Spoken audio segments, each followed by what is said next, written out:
vous partager une petite thématique comme cela est annoncé, l'art de libérer son accomplissement. Alors je crois que je vais mettre le texte de base. Voilà. Je crois que le texte est affiché en commentaire. Sur vos écrans, vous avez le texte de base. Nous allons donc voir un texte. Je ne serai pas très long. Je vais essayer de dire quelque chose pendant 2 ou 3 minutes, mais qui vont t'aider à changer ta vie, qui vont t'aider à prier efficacement. Vous savez, la prière, c'est toute une école. La prière, c'est pas comme nous le concevons aujourd'hui. Tu t'élèves et puis tu dis, bah, tu pries, tu frappes les mains et puis ça s'arrête par là. La prière, c'est tout un monde.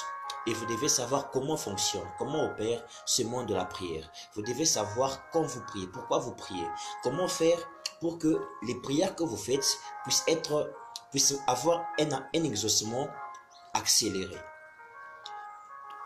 J'ai vu dans la Bible un jour les apôtres de Jésus, ils vont dire à Jésus, Maître, enseigne-nous à prier comme Jean l'a enseigné aussi à ses disciples. Ils disent à Jésus, enseigne-nous, apprends-nous à prier comme Jean l'a appris à ses disciples. Et vous allez voir que je ne crois pas que Jean-Baptiste a appris à ses disciples à prier le Notre Père.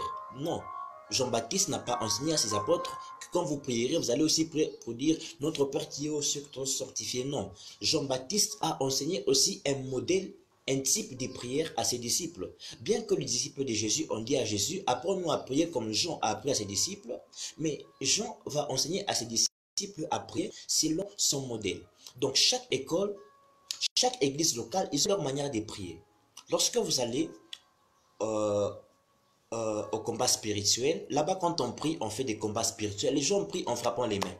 Tu peux critiquer ça, mais quand ils le font, ils prient selon le modèle de leur maître et cela marche. Chez les catholiques, par exemple, ils peuvent prier avec une chandelle allumée, avec une bougie allumée. Tu peux critiquer cela, mais quand ils prient eux, ils ont des témoignages. Ils disent que cela marche. Donc, il n'y a pas une formule standard dans la prière. Il y a ceux qui prient à genoux, il y a ceux qui prient assis, il y a ceux qui prient debout. Il n'y a pas une formule qui soit standard dans la vie de la prière. On peut tous prier de différentes manières, mais tous nous poursuivons un seul but, nous poursuivons l'exaucement. Même si tu pries pendant des heures dans ta vie, même si tu pries, tu vas en retraite, mais pourquoi tu pries? Tu pries parce que tu es à la poursuite, tu es à la recherche d'un exaucement. Si tu es un homme, une femme qui prie, mais jamais tu n'es exaucé, ou tu es toujours exaucé tardivement, tu ne prendras pas le goût, tu n'auras pas le goût à la prière. Tu ne seras pas séduit face à la vie de la prière. Voilà pourquoi je veux te donner aujourd'hui des clés qui vont t'aider à comprendre pourquoi est-ce que certains exaucements tardent. Parce qu'il y a un langage chez nous qui dit que Biamungu Binakawak. Pour ceux qui ne comprennent pas le swahili, ça signifie les choses de Dieu traînent. Les choses de Dieu ne traînent pas. Jamais. Mais il y a des choses, c'est parce que nous ne connaissons pas, c'est parce que nous ne comprenons pas comment fonctionne cet univers de la prière que nous disons que les choses de Dieu traînent. Mais en soi, les choses de Dieu ne traînent pas. Et nous allons voir cette thématique, comment libérer son exaucement dans le texte qui est affiché à vos écrans. Je crois que c'est Osée chapitre 2, le verset 23 et le verset 24. Je vais lire pour nous. Il est écrit, « En ce jour-là, j'exaucerai, dit l'Éternel, j'exaucerai les cieux, et ils exauceront la terre. La terre exaucera le blé, le mou et l'huile, et ils exauceront Jisraël. » Je reprends la lecture avec un peu d'explication. Il dit, en ces jours-là, j'exaucerai, dit l'Éternel. Qui va exaucer ici? L'Éternel. L'Éternel va exaucer qui? La Bible dit, j'exaucerai les cieux. Et ils exerceront. Et le il qui est un pronom personnel qui parle de quoi? Qui remplace quoi dans la phrase? Le il remplace les cieux. Il dit ils exauceront la terre. Vous voyez que ici, celui qui exauce la terre, ce n'est pas Dieu, mais c'est les cieux. Celui qui exauce les cieux, c'est Dieu. Donc il y a comme une chaîne. Quand vous priez, il y a une chaîne. Tu as prié, tu as prié, tu as prié. Dieu entend la voix. Dieu entend ta prière. Et la réponse de Dieu s'appelle l'exaucement. Mais l'exaucement de Dieu est un exaucement qui vient, qui passe au travers une chaîne. Et quand Dieu entend ta prière, qu'est-ce que Dieu fait? Dieu exauce les cieux. Lorsque Dieu a exaucé les cieux à leur tour exaucent la terre. Et quand la terre est exaucée par les cieux, il est écrit, la terre exaucera le blé, le mou et l'huile. Qui est-ce qui exauce la terre? Les cieux. Mais quand la terre est exaucée, la terre doit exaucer qui? La terre exauce le blé. Le blé, c'est les produits que nous ramassons dans les champs. Le blé, c'est les produits que nous ramassons, ce sont des produits qu'on cultive. Le blé, c'est les produits alimentaires qui nous servent à manger. Et on dit que la terre va exaucer encore le mou. Le mou ici, on parle du vin, le mou, le breuvage.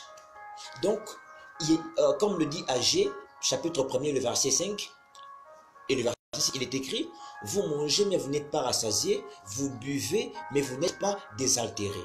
Qu'est-ce qui fait que une personne n'arrive pas à manger? Qu'est-ce qui fait qu'une personne n'arrive pas à boire et être désaltérée? C'est parce que la terre n'a pas encore exaucé son blé, n'a pas encore exaucé son vin. Et il dit ensuite que la terre va exaucer quel autre élément? La terre va exaucer l'huile.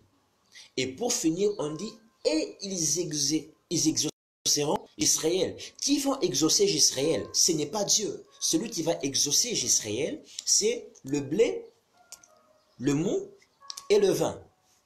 Je commence ma prédication. Donc, lorsque nous prions,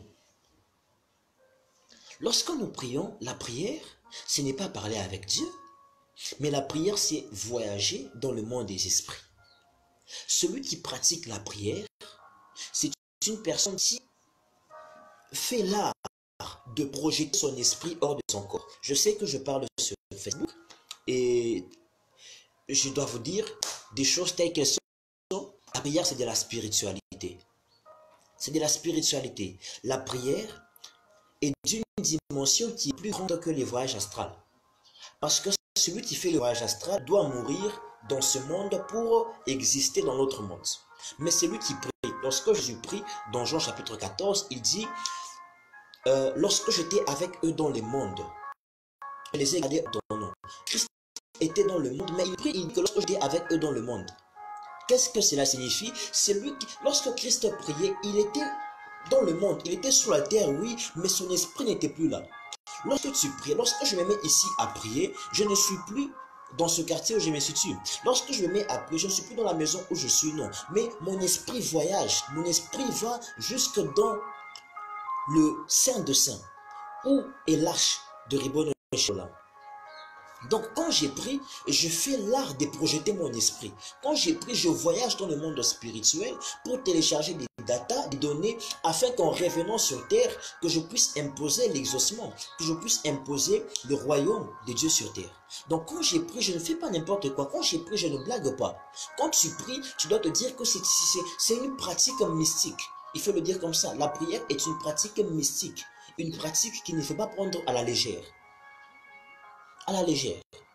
Et lorsque nous prions maintenant, la Bible dit qu'en ce jour-là, Dieu dit qu'il va exaucer. Mais lorsque Dieu dit qu'il va exaucer, il y a un problème. Dieu ne dit pas qu'il va exaucer Israël d'une manière directe. Dieu ne dit pas qu'il va t'exaucer d'une manière directe. Mais Dieu te fait voir, Dieu te fait comprendre que l'exaucement que tu vas recevoir sera un exaucement qui sera suivi d'une chaîne, sera un exaucement qui sera suivi, comme on dit, step by step. Les enfants peuvent dire étape après étape. Comment viendra cet exaucement? La Bible dit qu'en ce jour-là, je vais exaucer les cieux. Dieu exauce d'abord les cieux. Quand on dit que Dieu exauce les cieux, on parle de quoi? Il y a quoi dans les cieux? Dans les cieux, il y a les anges. Dans les cieux, il y a les anges. Dieu exauce ta prière au travers le canal angélique. Lorsque une population se met, il dit, oh voilà, que le gouvernement puisse voir un peu, que le président puisse voir un peu notre situation, l'insécurité, la route, elle n'est pas bonne, le président va descendre lui-même pour faire ce travail. Non, le président va envoyer des subalternes. Le président va envoyer ses employés. C'est ce que Dieu fait. Lorsque tu pries, le maître de l'univers, Bonne Shalom, il ne descend pas du trône lui-même pour venir faire le service, non. Mais puisqu'il est maître, puisqu'il est roi, il va prendre tes problèmes et les envoyer. Envoyer la solution avec des malaks, avec des anges.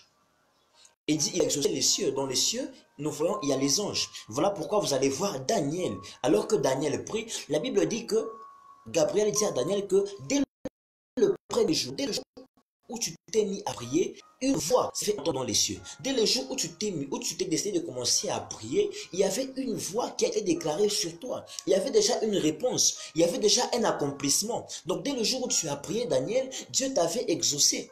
Mais pourquoi est-ce que tu n'as pas vu l'exaucement de Dieu? Parce que Dieu avait exaucé d'abord les cieux. Voilà. Ok? Dieu avait exaucé d'abord les cieux. En exaucant les cieux, il donne à qui l'exaucement? Il donne la réponse à Gabriel. Et maintenant, c'est Gabriel. Les cieux sont exaucés. Maintenant, la terre doit être exaucée. Parce que les cieux ont le devoir d'exaucer la terre. Et les cieux sont exaucés alors que les cieux descendent. C'est merveilleux. Alors que les cieux descendent pour exaucer la terre, les cieux, c'est-à-dire l'ange, a été bloqué. L'ange a eu un problème. Donc Daniel prie, Dieu écoute la prière de Daniel, Dieu exauce les cieux, mais lorsque les cieux descendent pour exaucer la terre à leur tour, la terre est bloquée. La terre a un problème. Non, pardon, le ciel est bloqué. Donc, ce déplacement mystico-spirituel qui descend, ce mouvement de l'exaucement qui va du ciel vers la terre, connaît un problème. J'aimerais dire à une personne ceci. Jésus a dit ceci, lorsque vous priez, croyez que vous avez déjà reçu et vous verrez cela s'accomplir. Lorsque tu pries, Dieu t'exauce les jours même. Dieu t'exauce l'instant même où il entend ta voix. Dieu t'exauce. Dès lors que tu pries, Dieu t'exauce dès l'instant où tu élèves ta voix. Dieu exauce. C'est ce que Jésus nous dit. Il dit lorsque vous priez, croyez que vous avez déjà reçu et vous verrez cela s'accomplir. Mais non, pourquoi est-ce que les choses traînent? Pourquoi il dit croyez que vous avez déjà reçu et vous verrez au pluriel, pas et vous voyez maintenant, non. Pourquoi il dit vous verrez? Parce que l'accomplissement que tu crois, l'accomplissement que tu as reçu par la foi, c'est matérialisera lorsqu'elle va passer l'étape des cieux, de la terre et du blé, du mou et du vin. Donc j'aimerais que tu puisses te révolter. Que tu puisses commencer à libérer des paroles, à déclarer, à dire tous les accomplissements, tous les exaucements à tes prières qui ont été bloqués dans les cieux, que cela soit libéré ce soir, dans le nom de Yeshua. Toi qui m'entends, j'aimerais déclarer sur toi, je te dis que tous tes accomplissements, les prières que tu as faites, les promesses que tu as reçues, les prophéties que tu as reçues, mais qui sont bloquées au niveau des cieux. Dieu t'a exaucé il y a longtemps, mais tes prières sont encore bloquées au niveau des cieux alors que tu m'entends. Je déclare dans le nom de Jésus-Christ que ton accomplissement soit libéré. Que tous les esprits méchants, tous les esprits géants qui bloquent ton accomplissement, qui bloquent tes prières, qui bloquent ton avancement, qui bloquent ta vie dans les cieux, que cela soit maintenant libéré dans le nom de Yeshua. Je dis cela est libéré. Cela est libéré maintenant. Donc tout ce qui tardait, tout ce qui était bloqué au niveau des cieux, maintenant, voilà une prière, que tu commences à prier pour que les accomplissements qui sont bloqués dans les cieux, que les accomplissements qui sont bloqués dans les cieux soient libérés, puissent être libérés et que cela descende sur terre. Que cela descende sur terre. Les amis, si les cieux n'envoient pas la pluie, même si vous avez 50 hectares de champs de maïs, des champs de manioc, des champs d'haricots, si les cieux n'envoient pas la pluie, les choses ne vont pas pousser, les choses ne vont pas évoluer. La terre a des ingrédients, le blé est dans la terre, le mou est dans la terre. Pour avoir l'huile, il faut planter la graine de l'olivier dans la terre. Mais pour que ces choses puissent s'élever, pour que ces choses puissent se manifester, pour que ces choses puissent sortir de la terre, il faut que la pluie tombe, il faut que les cieux exaucent la pluie. Tout exaucement qui a été bloqué dans les cieux, maintenant que tu m'entends parler, je viens comme un prophète et je t'annonce que ces accomplissements sont libérés. Je dis ces accomplissements sont libérés. Les promesses qui ont tardé, qui sont bloquées encore dans la voûte spirituelle, qui sont bloquées encore dans les cieux, maintenant que tu m'entends parler, je dis que cela soit libéré. Je dis que cela est en train d'être libéré maintenant où tu m'entends parler. Ensuite, la Bible dit, lorsque les cieux ont exaucé la terre, maintenant c'est la terre qui doit exaucer le blé, le mou et l'huile. Vous avez un champ, mais pendant la saison de pluie, vous avez sémé, vous avez mis des graines, vous avez mis même de la terre noire, mais les choses ne poussent toujours pas. Les choses ne poussent pas. Parce que la terre a refusé d'exaucer le blé. La terre a refusé d'exaucer le mou. La terre a refusé d'exaucer l'huile. Une maman m'a dit, papa, j'ai une belle parcelle, une grande parcelle. Mais ça fait maintenant presque 3 ans, depuis que j'ai cherché à vendre ma parcelle. Personne ne veut payer la parcelle. Imaginez-vous, 3 ans. La maman cherche à vendre la parcelle, mais personne ne paye. Personne ne veut acheter la parcelle parce que la terre n'exauce pas cette femme. La terre n'exauce pas cette femme. Elle n'exauce pas cette femme. Il y a des terres qui refusent d'exaucer certaines personnes. Il y a des terres qui refusent d'exaucer certaines entreprises. Tu avais ton petit commerce, tu évoluais très bien, ton petit commerce, tu avançais, mais depuis que tu as déménagé, tu es parti dans notre quartier, tu te rends compte que les choses n'évoluent plus, les choses ne marchent plus. Pourquoi? Parce que la terre n'exauce pas ton blé, la terre n'exauce pas ton